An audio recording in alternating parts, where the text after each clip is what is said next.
So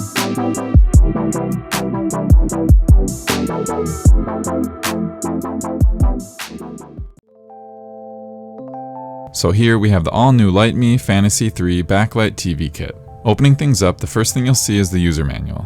Next you'll have the sync box, and this is the brains of the entire operation. This new unit has 4 HDMI 2.1 ports to connect your devices to. It supports 4K resolution at 120Hz or 8K at 60. And this is a huge deal for gamers, so I know a lot of you will be very happy with these specs. Now moving on, you have one included HDMI cord, the LED lights, some clips, and the power supply. Now taking a closer look at the lights, I'm happy to see that these backlight strips continue to be improved from a density standpoint. These offer 72 LEDs per meter, which is one of the highest I've seen up until this point. And having more lights means you should be able to achieve better color accuracy, so I'm very excited to see how these perform. To get everything set up on your TV, you certainly could leave it mounted, but to make things easier to see, I'll take it down to install. I'm going to first take the end of the LED strip that has nothing connected to it and start at the bottom right and go left, and then just work my way around the entire TV, putting the lights around half an inch from the edge. And if it makes more sense for your setup, you could start at the bottom left and go counterclockwise around. Next, you can use the included sticky clips to clamp down the wires to the back of the TV so they're not sticking out. Now you might not want to mount the sync box to the back of the TV, but that's what I'll be doing here. I'm using some Velcro to secure it and then just running the included HDMI cord from the box to the TV.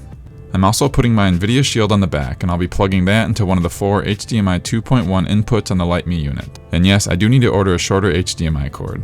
And finally, you can plug the LED strip's USB-C cord into the side of the sync box.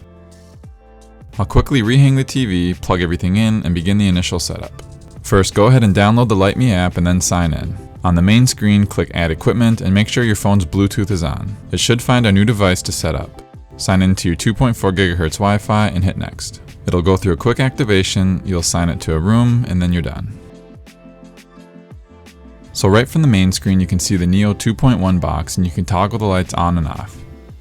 Next, let's click into the actual device and go through a few more settings. Near the top right corner, select the circle with 3 dots, then go into Setup side. And here you're going to make sure you're seeing the correct colors being displayed before confirming your selection. Next, go into the TV synchronization switch and turn this on. This is basically saying that yes, I want my lights to be on when the TV is on and off when the TV is off. Then back on the main device screen, you can adjust the brightness of the lights as well as again turning things off and on.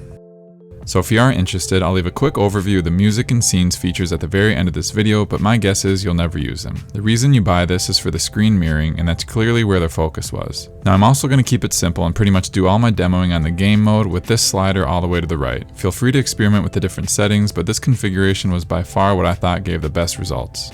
I'll start things off by playing one of my favorite Ambilight demos, and words really can't begin to describe how blown away I was at the performance. And going back to when this type of technology was first introduced, this is exactly what we've all wanted, and Lytmi is the first of all the companies to deliver these type of results. What I'll do from here is play some more footage of different scenes and provide some additional commentary on what impressed me, but then I'll transition to just playing the many examples I ended up recording of this in action so you can see how it performs with a wide variety of content.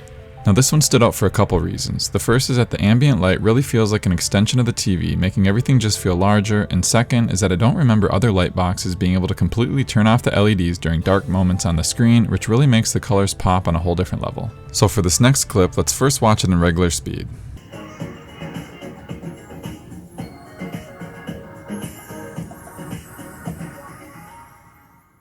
Now we'll go back and slow it down frame by frame so you can really begin to appreciate the level of accuracy this new sync box is able to deliver.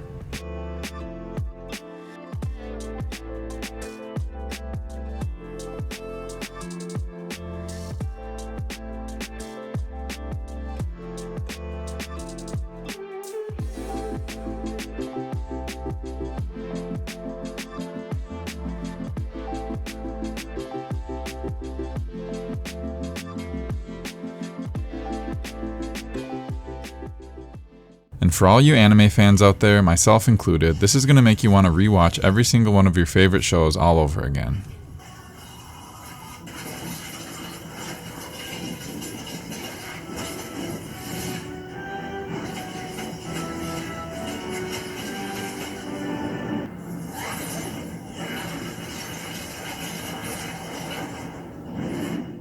And one of my favorite movies to watch with this is Into the Spider-Verse. There's so many colorful scenes that really showcase the sync box's ability.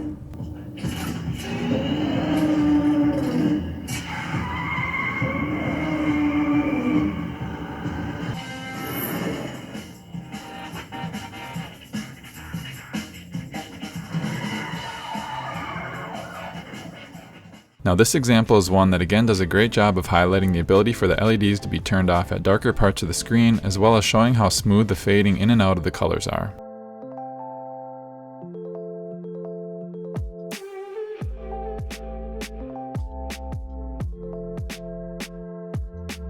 So to begin wrapping things up, I do need to buy a new TV to take advantage and test out the 4K 120Hz settings, and I'll make sure to do a follow-up video on that. And from here on out, I'll just continue to play some more demo footage as well as briefly going over the music and scene settings. But that's it for now. I hope you enjoy the final pictures and videos, and as always, thanks so much for watching.